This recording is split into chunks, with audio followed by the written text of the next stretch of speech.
involves my granddad, who started the business. He grew up on a cotton farm in Mississippi, Kosciuszko, Mississippi. He had about 8 or 9 siblings, and by the time he was 17, he'd figured out, I do not want to be a cotton farmer the rest of my life. He was,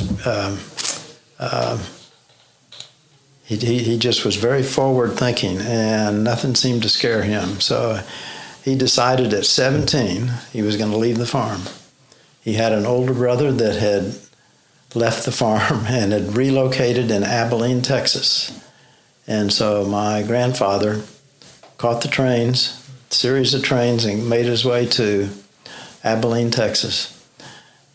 His brother had bought a small jewelry store just by chance. My granddad hadn't thought about that as his career, but that's the way it was. When he got there, his brother said, well, you can work for me. And so he did that. And he only did that for 5 years. He couldn't stand it. After 5 years, he was ready to go make his own money and get out on his own. And so that's what he did. When he was 22, he had been hearing a lot about Oklahoma and about Indian Territory. Back then, Oklahoma was not a state. It was what they called the unassigned lands, and they had the Oklahoma Territory and they had Indian Territory. It was kind of half and half of the state.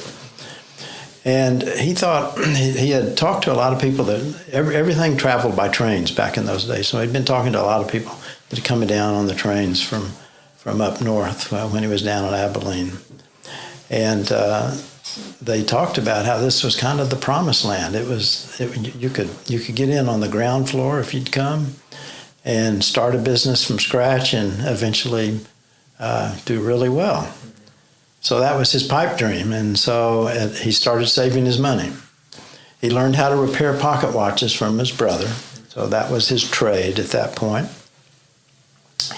And so once he thought he had enough money, he decided he was going to catch the train and go up north, go into somewhere in the Indian Territory, Oklahoma Territory area. Actually, he was trying to get to Chickasha.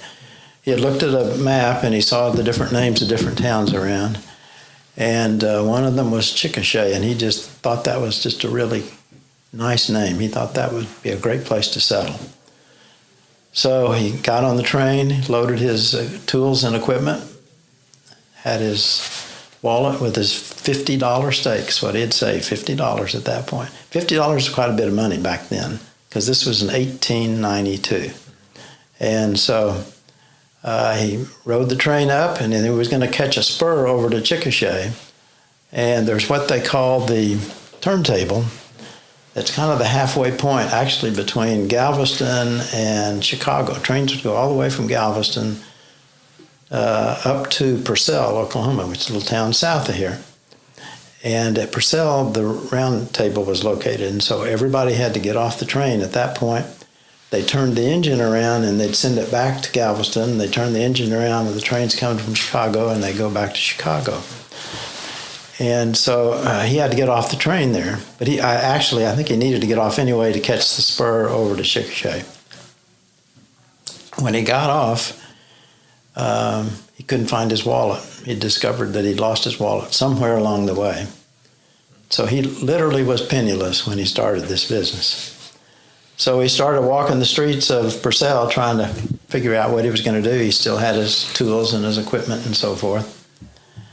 And he went into a store that back then they called a racket store. I'm not quite sure why that word was the word, but that was it, a racket store. And it basically was the same as a 5 and dime store or the forerunner to a Walmart. And he ran into somebody that he knew from Abilene. And it was a gentleman that had lived in Abilene for quite a while and had come up just for the same reason, I guess, start his own business. And so he owned this racket store, and my granddad told him his dilemma, and he said, well, you can set up in the corner of my store until you get your feet on the ground, give you a place to get started. And so that's what he did.